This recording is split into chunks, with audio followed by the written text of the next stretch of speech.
राधा वल्लभ श्री हरिवंश। राधा वल्लभ श्री हरिवंश। ओम श्री परमात्मने नमः। श्री गणेशाय नमः। आज का प्रसंग है कि 6 महीने में ब्रह्म प्राप्ति के साधन और इष्ट प्राप्ति कैसे हो। धन में जिसका मन होता है वह जैसे धन की चिंता करता है वैसे योगी इंद्रियों को नियम में रख कर एकाग्र हो आत्मा का चिंतन करे, योग से मन को उद्विग्न न होने दे। जिन साधनों से चंचल मन बस में हो सकता हो उनका सेवन करे और उन साधनों से हटे नहीं। योगी मन को एकाग्र करके पर्वतों की निर्जन गुफाओं में, देवताओं के मंदिरों में अथवा शून्य गृहों में रहने का उपक्रम करे। योगी मन, वाणी तथा कार्य से किसी का भी संग न करे, क्योंकि वस्तुओं का संग्रह अथवा संग योगियों को दुखदायी हो जाता है। सबकी ओर से अपेक्षा रखे, निमित्त रीति से आहार करे, लाभ से प्रसन्न न हो और हानि से उदास भी न हो। निंदा करने वाले, प्रणाम करने वाले पर समान दृष्टि रखे, किसी की भलाई बुराई का चिंतन न करे, लाभ होने पर हर्षित न हो और हानि होने पर चिंता भी न करे। सब प्राणियों पर समभाव रखे, वायु के समान कहीं आसक्त न हो। इस प्रकार मन को स्वस्थ रखने वाला, साधना में लगा हुआ, सर्वत्र समदृष्टि रखने वाला, 6 महीने तक नित्य नियम में रहने वाला पुरुष ओंकार स्वरूप ब्रह्म का दर्शन करके ब्रह्म रूप हो जाता है। मनुष्य मात्र सत्य तत्व की शोध में लगा हुआ। सत्य तत्व की शोध ही साधन, परंतु यथार्थ साधन वही हो सकता है जिसके द्वारा साध्य वस्तु की प्राप्ति थोड़े परिश्रम से और थोड़े ही समय में हो जाए। संसार में 3 प्रकार के मनुष्य हैं: उत्तम बुद्धि, तीव्र बुद्धि, मध्यम बुद्धि, कनिष्ठ बुद्धि। मंद बुद्धि, उत्तम बुद्धि वाले मनुष्य को अधिक समय तक विशेष परिश्रम के साथ साथ साधन करने की आवश्यकता नहीं होती। इनमें सत्व गुण की अधिकता होने से इन्हें सत्व गुण प्रधान भी कह सकते हैं। ये अपना और साथ साथ जगत का भी भला कर सकते हैं। मध्यम बुद्धि वाले रजोगुण प्रधान होते हैं। विश्वास पूर्वक यथोचित ढंग से सब काम करने पर भी माया के वशीभूत होने से ये लोग साध्य वस्तु को जल्दी प्राप्त नहीं कर पाते। तीसरी श्रेणी के लोग तमोगुण प्रधान अतएव मूढ़ एवं अस्थिर बुद्धि होते हैं, अतएव वे साध्य की प्राप्ति से वंचित ही रह जाते हैं। वर्तमान काल में लोग रेलगाड़ी, वायुयान, मोटर गाड़ी, रेडियो, टेलीफोन आदि ब्रह्म साधनों के द्वारा सुख शांति प्राप्त करने की आशा करते हैं, परंतु उन सब साधनों से शांति के बदले अशांति ही बढ़ती है। देखी जाती है। जिस जमाने में ये सब साधन नहीं थे उस समय मानव समाज अल्प समय में अल्प परिश्रम और अल्प साधनों के द्वारा ही सुख शांति प्राप्त कर लेता था, परंतु आज तो हम अंग्रेजी शिक्षा के प्रभाव से स्थूल और सूक्ष्म देह को सुख पहुंचाना ही अपना प्रधान लक्ष्य मान बैठे हैं और फलत आत्म सुख रूप यथार्थ सुख से उल्टा ही मार्ग ग्रहण कर रहे हैं। आत्म सुख ही वास्तविक सुख है। इसके कुछ साधन पाठकों के लाभार्थ नीचे बतलाए जाते हैं। स्थूल सूक्ष्म कारण इन 3 शरीरों अथवा अत्रमय कोश, प्राणमय कोश, मनोमय कोश, विज्ञानमय कोश और आनंदमय कोश, इन 5 कोशों के बड़े आत्मा है। उस आत्मा को जानने का जो साधन है वही मुख्य साधन है, बाकी सब साधन उसकी अपेक्षा गौण है। यहाँ एक शंका उपस्थित हो सकती है कि वह यह कि परमात्मा यदि सर्वात्मायामी है तो वह सबको सद्बुद्धि देकर एक ही समय में सबका उद्धार क्यों नहीं कर देते। इसका कारण आर्य ऋषि मुनि और अद्वैत तत्वशास्त्र यह बतलाते हैं कि सुख दुख, मान अपमान और बंध मोक्ष आदि सब कुछ अज्ञान अवस्था में ही भासते हैं। ज्ञानावस्था में तो सब कुछ ब्रह्म रूप भासने लगता है। जैसे जल के साथ अधिक शीत का संयोग होने से वह बर्फ के रूप में परिणत हो जाता है और बर्फ ही कहलाता है। मध्यम उष्णता का संयोग रहने से वह द्रव रूप में रहता है और जल कहलाता है, तथा अधिक उष्णता के संसर्ग से वह भाप रूप में परिणत हो जाता है और लोग उसे भाप ही कहते हैं। उसी प्रकार अज्ञानतावस्था में भिन्न भिन्न नाम और रूप रहते हैं। देश काल और वस्तु ब्रह्म में कल्पित है। जो कुछ उत्तम अधिकारी है, अर्थात जिनके अंतकरण के मल और विक्षेप रूप दोष नष्ट हो गए हैं, केवल आवरण मात्र शेष है। उनके उस आवरण को दूर करने के लिए वेदांत शास्त्र निचोड़ रूप 4 महावाक्य पाए जाते हैं। अहं ब्रह्मास्मि, मैं ब्रह्म हूँ। अयम आत्मा ब्रह्म, यह आत्मा ब्रह्म ही है। तत्वमसि, वह ब्रह्म ही तू है। और चौथा है प्राज्ञानहं ब्रह्म, पढ़ के पत्थर भया, लिख भया है चोर। जो पढ़ने से साहिब मिले, वह पढ़ना कछु और।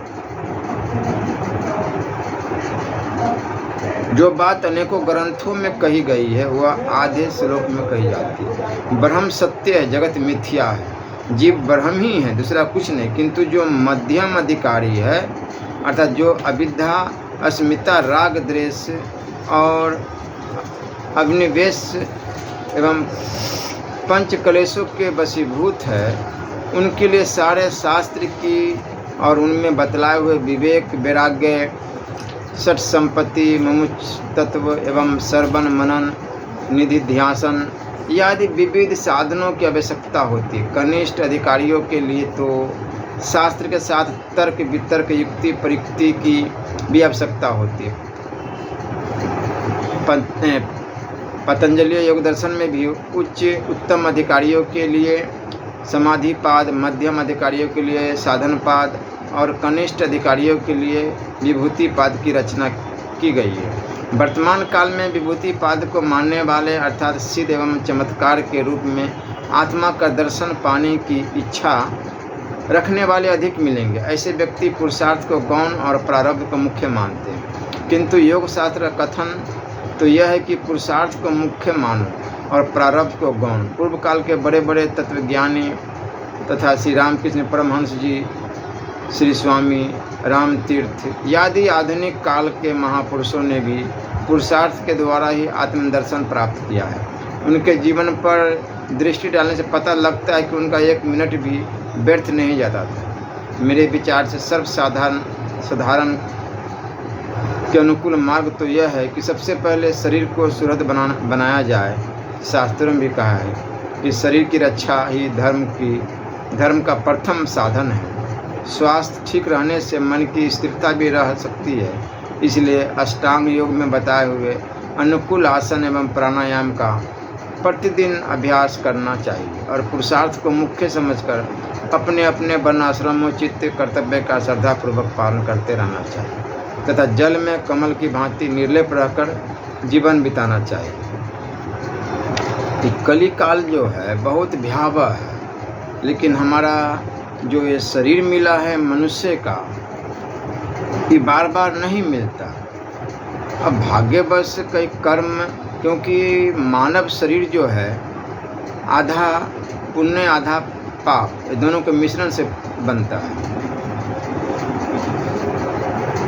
इस आधार पर अभी तो जो संसारिक देख रहे हैं, संसार के अंदर चलचलाओ है। विशेष करके लोग गुमराह में, अंधकार में दूसरे को तकलीफ देना, दूसरे को दंड देना, क्षमा तो किसी के अंदर है ही नहीं। और क्रोध तो बातों बातों में क्रोध, इतने क्रोध जिसकी हिसाब नहीं। तो इसलिए केवल नाम जप का सहारा ले। नाम जप जो है कली काल में बहुत उत्तम सिद्धि और उत्तम बताया गया है। सारे तपों का, सारे निचोड़ों का, जितने भी साधन हैं सभी का निचोड़ एक ही है। सभी बड़े बड़े महात्माओं ने सभी शास्त्रों में इसका विवरण है। नाम जप से ही भगवत प्राप्ति सुगमता से हो जाती है और हो सकती है, बाकी दूसरा कुछ नहीं है। मान लिया आप मंदिर जा कर के घंटी डलाओ, नारियल फोड़ो, फूल चढ़ाओ, तेल चढ़ाओ।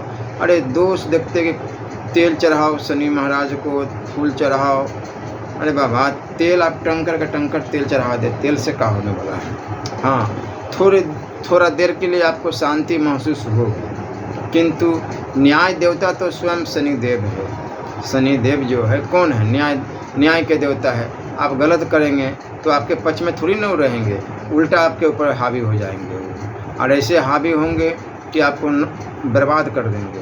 तो वो बर्बाद नहीं करेंगे, आप खुद से बर्बाद हो रहे हैं, क्योंकि आप गलत कर्म कर रहे हैं। कर्म और अकर्म, एक कुकर्म, अनेकों प्रकार के कर्म हैं। क्या करना है? जैसे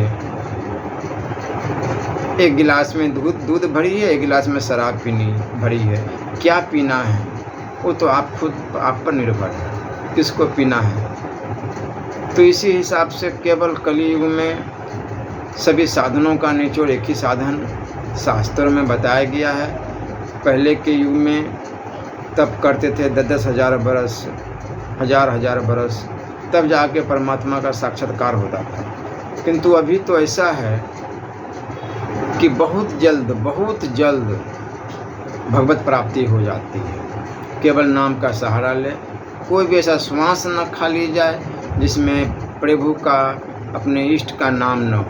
हर श्वास में राधा राधा राधा राधा आप अंदर गुनगुनाते रहे, जिह्वा को एनी टाइम चलाते रहे। अरे काम तो जो भी है हम हाथ से करते हैं। ऐसे क्या होगा, जो भी परपंची है, जो टेंशन है बाहर के काम धंधे की है, संसार के हैं, वो आपको दिखने को नहीं मिलेगा। और अपने को खाली न होने दे कभी भी, एनी टाइम राधा राधा राधा राधा राधा। तो जो भी आपको अच्छा लगे, जो प्रिय लगे। मैं तो राधा राधा जपता रहता हूँ, इसलिए राधा का विशेष चर्चा करता हूँ। किंतु आपको जो अच्छा लगे, श्री राम जय राम, राधे कृष्ण राधे श्याम, या जो आपको अच्छा लगे, राम हरे कृष्ण, जो भी लगे जपिए। किंतु एक नाम पकड़े और जपे, फिर देखिए आप बहुत जल्दी उन्नति होगी, बहुत जल्दी लाभ पहुंचेगा आपको। इतना जल्दी लाभ होना शुरू होगा आपको कि आप खुद महसूस करेंगे, एहसास करेंगे कि मेरे साथ क्या हो रहा है, मैं कितना अंधकार में था, पहले क्यों नहीं कर रहा था। तो इसलिए सांसारिक सुख भोग कुछ भी नहीं है भाई, अपना यहाँ कुछ नहीं बचा। क्या है हमारे साथ? हम कितने भी परिश्रम करके कुछ भी बना दे, कोठी बंगला मकान, हीरे मोती सोना चांदी लाद दे, घर भर दे, मगर कुछ भी नहीं जाता भाई। बस अपने लिए क्या किया हमने, यही हमको हिसाब देना पड़ता है। शरीर छूटता है, शरीर जब छूट गया तो फिर बहुत जल्दी घर से निकाल दिए जाते हैं। इसी पर ध्यान रखें, ये चलते आया है, ये हमेशा से चलते रहेगा। इसलिए ये माया है प्रभु का, माया में मत फंसो और प्रभु का स्मरण कीजिए। प्रभु का जो चिंतन करता, नाम जप करता, वो माया उसको परास्त नहीं कर सकता, माया से ऊपर उठ जाता। इसलिए जिस तरीके से आकाश मंडल में तारागण अपने मंद प्रकाश से संपूर्ण जगत को प्रकाशित करने का पूर्ण परिश्रम कर रहे हैं, किंतु निशानाथ श्री चंद्रदेव के बिना उनका श्रम सफल नहीं हो रहा। अंधकार में रजनी की निर्वता सहसा सारमय भंग कर देते हैं। पहरेदारों की आवाज़ें इधर उधर से आकर वायु को चिरती हुई दूर तक निकल जाती। ऐसी गंभीर रात्रि में श्रीयुत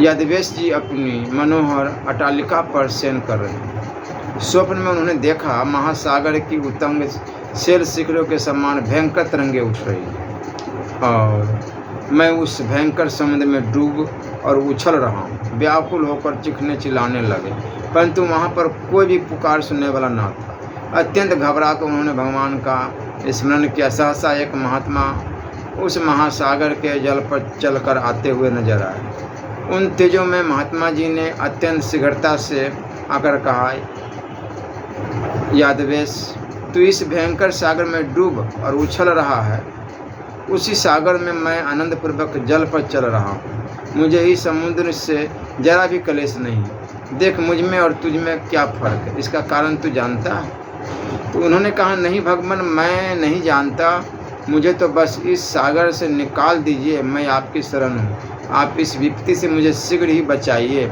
भय से व्याकुल होकर यादवेश ने उत्तर दिया। यादवेश फिर गोता खाना ही चाहते थे कि उन दयालु महात्मा जी ने हाथ पकड़कर उन्हें निकाल लिया। बस आंखें खुल गई। प्राप्त काल उसी स्वप्न की अद्भुत घटना पर गंभीरतापूर्वक विचार करते हुए बारंबार उद्विग्न होने लगे। स्नान करने के लिए बैठे, परंतु घंटों तक स्नान समाप्त नहीं हुआ, क्योंकि उनका मन विचारधारा में स्नान कर रहा था। मध्याह्न काल में चिंता का कारण पूछती हुई पत्नी को कुछ भी उत्तर न देकर श्री यादवेश जी अपने एक मित्र से मिलने चल दिए। मार्ग में भी उनका चित्त विक्षिप्त था। विचारों में निमग्न होने के कारण उन्होंने परिचित सज्जनों को मार्ग में नमस्कार भी न किया। सहसा उन्होंने सामने एक आश्चर्य देखा। वही महात्मा जिनको स्वप्न में सागर से अपने को निकालते हुए देखा था, मुस्कुराते हुए आ रहे थे। वैसे ही वस्त्र थे, वैसा ही कमंडलू था, वैसे ही मूर्ति थी। भली भांति पहचान कर यादवेश जी ने दौड़कर महात्मा जी के चरण पकड़ लिए। महात्मा जी ने आशीर्वाद दिया। प्रेम प्रदर्शित करते हुए यादवेश जी महात्मा जी को आग्रहपूर्वक अपने गृह में लिवा लाए। नाना प्रकार से पूजन करके फल आदि समर्पण किए। सत्कार से तृप्त करके यादवेश जी ने बातों बातों में ही सत्संग आरंभ कर दिया। महाराज, मैं अनुभव कर रहा हूँ कि यह संसार सागर महाभयंकर है। जन्म मरण के भयावह दृश्य मेरे मस्तिष्क में घूम रहे हैं। इस संपूर्ण जगत की मैं माया में देख रहा हूँ। थोड़ा सा जीवन है। मैं चाहता हूँ कि एक एक क्षण व्यर्थ न खोकर परमार्थ साधन में लगाओ। यूँ तो अनेक साधन है, परंतु मोक्ष प्राप्ति का सर्वश्रेष्ठ साधन क्या है, वो मुझे बतलाइए। यादवेश जी ने पूछा। वास्तव में प्रश्न अद्भुत है। मोक्ष प्राप्ति का सर्वश्रेष्ठ साधन क्या है, इस विषय में विद्वान भी मोहित है, लेकिन मेरा इस विषय में एक अपूर्व अनुभव है। उस साधन का मैं वर्णन करूंगा, परंतु किसी से कहना नहीं। देखो, जो बहुत जन्मों के अंत के जन्म में तत्व ज्ञान के प्राप्त हुआ ज्ञानी सब कुछ वसुदेव ही है, अर्थात वासुदेव के अतिरिक्त कुछ अन्य है नहीं। इस प्रकार मुझे भजता है वह महात्मा अति दुर्लभ है। यही मेरे मत से सर्वश्रेष्ठ साधन। सर्वत्र भगवान है, चारों ओर वही है। पशु पक्षी पेड़ पत्थर सब कुछ वही है। निरंतर ऐसा ध्यान करने से तुम्हारी स्थिति एकदम बदल जाएगी। महात्मा जी ने उत्तर दिया। यादवेश जी और कुछ प्रश्न करना ही चाहते थे कि महात्मा जी उठे और फिर मिलेंगे कहते हुए एक ओर चल दिए। यादवेश जी ने मंत्रमुग्ध की तरफ प्रणाम करके रह गए। महात्मा जी का बताया हुआ साधन उनके हृदय में चुभ गया। आगे पीछे दाएं बाएं सर्वत्र वे भगवत दर्शन करने लगे। चारों ओर भगवान ही भरे, ऐसा उन्हें अनुभव होने लगा। आकाश, वायु, पृथ्वी, जल, अग्नि, तारागण, सूर्य, चंद्र आदि सब कुछ भगवतमय दिखलाई देने लगा। उनका मन निर्मल और शांत हो गया। चलते फिरते, उठते बैठे, सोते जागते यही एक अनुसंधान था। बातचीत करने में उन्हें आनंद नहीं था, भोजन करने में स्वाद नहीं था।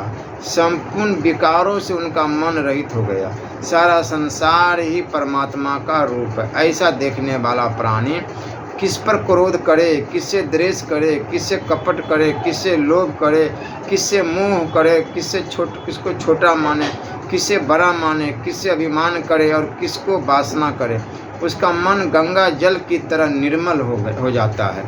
पापों का नाश और परमात्मा का प्रकाश हो जाता है। अज्ञान चूर हो जाता है, अंधकार दूर हो जाता है। श्री यादवेश जी की स्थिति में भारी परिवर्तन हो गया। वे अपने को अद्भुत स्थिति में देखने लगे। उनकी बुद्धि में सर्वात्म भाव भर गया। रोम रोम में दिव्यता दर्शित होने लगी। 3 दिनों तक उन्होंने अलौकिक भाव में रहकर चौथे दिन अपनी दिनचर्या निर्धारित की। ब्रह्म मुहूर्त में 3 बजे उठकर स्नान करके आसन पर बैठ जाते और 10 बजे तक ध्यान करते। भोजनादि से निवृत्त होकर जमींदारी का काम काज देखते और 4 बजे नदी तट पर चले जाते। वहाँ पर एकांत में बैठकर गीता पाठ एवं अजपा जाप करते थे। रात्रि में 9 बजे लौटकर गृह में आते और भोजनादि के पश्चात 1 घंटे फिर ध्यान करके शयन करते थे। इस प्रकार अखंड तेल धारावत उनका साधन चलने लगा। उनकी साधना ने उन्हें दिव्य आनंद से भर दिया। निरंतर एक अलौकिक स्फूर्ति सी दर्शती होने लगी। जिस समय वे ध्यान करने बैठते थे, उस समय भ्रुकुटी के मध्य में उन्हें प्रकाश का दर्शन होता था। वह प्रकाश झिलमिलाता था, किंतु स्थिर नहीं होता था। साधन की साध अखंड थी और साधन में सिद्धि भी प्राप्त होने वाली थी कि सहसा ब्रह्मादि देव शिरोमणियों को नचाने वाली माया नटी ने एक फंदा फेंका। उनके हृदय में एक वासना उत्पन्न हुई। वह वासना यद्यपि सात्विक थी, परंतु उसका परिणाम हानिकारक था। श्री यादवेश जी ने विचार किया कि इस नदी तट पर एकांत में एक भवन बनवा लूँ और बस यहीं पर निवास करो, गृह में आने जाने का झगड़ा ही न रहे। ऐसा विचार करके उन्होंने नदी तट पर लगे हुए वृक्षों को कटवा कर भवन बनवाया आरंभ कर दिया। नाना प्रकार की चिंताओं ने आकर हृदय पर बरबस अधिकार कर लिया। मजदूरों को काम बतलाना, ईंट पत्थर चूना आदि मंगवाना, मकान ऐसा होना चाहिए, बस इसी प्रकार की घोर चिंता उन्हें निरंतर फंसाने लगी। भजन भूल गए। जिस समय भजन ध्यान में बैठते, उस समय मकान की दीवारें और मजदूरों की हलचल उनके दिमाग में घूमने लगती। सारा साधन चौपट हो गया। फंस गए चक्कर में। मकान बनते बनते 4 महीने हो गए। अभी आधा मकान बनना और बाकी है। इतने में दिनों में उनकी दिव्य स्थिति और जो साधनों से उत्पन्न हुई थी, लुप्त हो गई। भजन करने में उन्हें आलस्य आने लगा। बना बनाया खेल बिगड़ गए। एक दिन संध्या के समय मजदूरों की मजदूरी बांट रहे थे कि सहसा उन्होंने महात्मा जी को आते देखा। वही महात्मा जी जिन्होंने उनका उद्धार किया था। देखते ही यादवेश जी ने चरणों में साष्टांग प्रणाम किया। महात्मा जी ने आशीर्वाद दिया और एकांत में ले जाकर बोले, आपने बड़ी भारी भूल की। यदि आपका पूर्ववत साधन चलता रहता तो अवश्य ही अब तक आपको सब कुछ प्राप्त हो गया होता। देखो, आपने भवन बनवाने में 4 महीने खर्च कर दिए और अभी कई महीने और लगेंगे तब यह बनकर तैयार होगा, परंतु अब आपकी आयु के केवल 2 ही हफ्ते बाकी है। 15वें दिन आपका यह शरीर छूट जाएगा। माया ने भ्रम में डालकर आपको व्यर्थ के कार्य में लगा दिया। इतने दिन में आपकी भजन शक्ति का ह्रास हो गया। अब 15 दिनों में जो कुछ करना चाहते हो कर लो, वरना पछताओगे। छोड़ो इस इमारत के झंझटों को। इतना कहकर वह महात्मा जी शीघ्रता से चले गए। श्री यादवेश जी महात्मा जी के मुख से यह आश्चर्य सुनकर घबरा गए। उन्हें अपनी भूल स्पष्ट दिखाई देने लगी। पश्चाताप से उन्होंने रोना आरंभ कर दिया। इमारत बनवाना बंद कर दिया और पूर्वत भजन कीर्तन कार्य में संलग्न हो गए। क्षण क्षण में उन्हें अपनी भूल पर घोर दुख होने लगा। आंखें हर वक्त डबडबाई रहने लगी। 15 दिनों तक उन्होंने भोजनादि अति सूक्ष्म करके अपना सारा समय केवल भजन में ही व्यतीत किया। भगवान का ध्यान करते और गुरुदेव का स्मरण करते हुए तथा सर्वत्र परमात्मा की भावना करते हुए श्री यादवेश जी ने अपनी यह लीला समाप्त की। उनका हृदय अंत समय में वासुदेव का निज निकेतन बन गया था। अब क्या है कि भोजन कैसा खाना चाहिए। भोजन का साधन क्या है? शुद्ध कमाए का अन्न खाओ। जो पैसा चोरी से, छल से, बेईमानी से दूसरे का हक को मारकर आया हुआ हो, उससे मिला हुआ अन्न बहुत दूषित होता है, बुद्धि को सहज ही बिगाड़ देता है। हर किसी के साथ न खाओ, बुरे परमाणु तुम्हारे अंदर आ जाएंगे। झूठा चीज़ कभी किसी का मत खाओ, रोग बढ़ेगा। नियमित भोजन करो, भूख से कुछ कम खाओ। अपनी प्रकृति से प्रतिकूल चीज़ मत खाओ, स्वाद की दृष्टि से मत खाओ। शरीर रक्षा के लिए सात्विक आहार करो। क्रोधी, कामी, बैरी, सकारात्मक रोगों से एकांत हीन जाति और हीन कुल के लोगों के साथ न खाओ। ऐसी जगह मत खाओ जहाँ कुदृष्टि पड़ती हो। अतिथि, रोगी, गर्भिणी स्त्री, गुरु, ब्राह्मण, आश्रित जन और गौ, कुत्ते, चींटी, कौवे आदि को आदर से खिलाकर पीछे खाओ। रोज बलि वैश्व करके खाओ। भगवान को या अपने इष्ट देव को अर्पण करके खाओ। जो भगवान को निवेदन न करके खाता है वो गंदी चीज़ खाता है। जूठन मत छोड़ो। बिना भूख लगे मत खाओ, जितना आसानी से पचा सको उतना ही खाओ। तुम्हारा खाना जिसको भार मालूम होता उसके घर न खाओ। भोजन करने के पहले अन्न को प्रणाम करो। भोजन के समय ध्यान करो कि हे पवित्र भोजन मुझको पवित्र करेगा, बल देगा, ओज देगा और भगवान की भक्ति देगा। और प्रत्येक ग्रास भगवान का स्मरण करके मुंह में लो। भोजन को अंतर्यामी भगवान की तृप्ति के लिए करो, यज्ञ की भावना से करो, जीव के स्वाद या अपनी तृप्ति के लिए नहीं। बहुत मसाले, खट्टी चटपटी, बहुत मिठाई आदि न खाओ। घर में सबको बांट कर खाओ, चुरा कर न खाओ। प्रकृति में भेद न करो। अपने लिए बढ़िया और दूसरों के लिए घटिया चीज मत दो। रोज स्नान, संध्या, तर्पण, श्राद्ध और बलिवेश्व आदि करने के बाद ही भोजन करो। भोजन के समय मौन रहो। तांबे के बर्तन में दूध न पियो। जूठे बर्तनों में घी न खाओ और दूध के साथ कभी नमक न खाओ। भोजन चबाकर खाओ, बहुत जल्दी न खाओ। पूर्व की ओर मुख करके भोजन करो। पश्चिम और दक्षिण की ओर मुख करके भोजन करना भी बुरा नहीं है। जिसके माता पिता जीवित हो वह दक्षिण की ओर मुख करके भोजन न करे। उत्तर की ओर मुंह करके भोजन नहीं करना चाहिए। दोनों हाथ, दोनों पैर और मुंह को पहले खूब धोकर भोजन करें। भोजन के बाद हाथ मुंह धोना, कुल्ले करके मुंह साफ करना, दांतों में लगे हुए अन्न को निकालकर फिर मुंह धोना चाहिए। भोजन के बाद मुंह साफ करने के लिए अगर पान की लत है तो पान खाओ, नहीं है खाने का तो मत खाओ। एकादशी, अमावस्या, पूर्णिमा आदि के दिन उपवास अवश्य करना चाहिए। केवल नाम जाप करो, भगवत प्राप्ति सुगमता से हो जाएगी। राधा वल्लभ लाल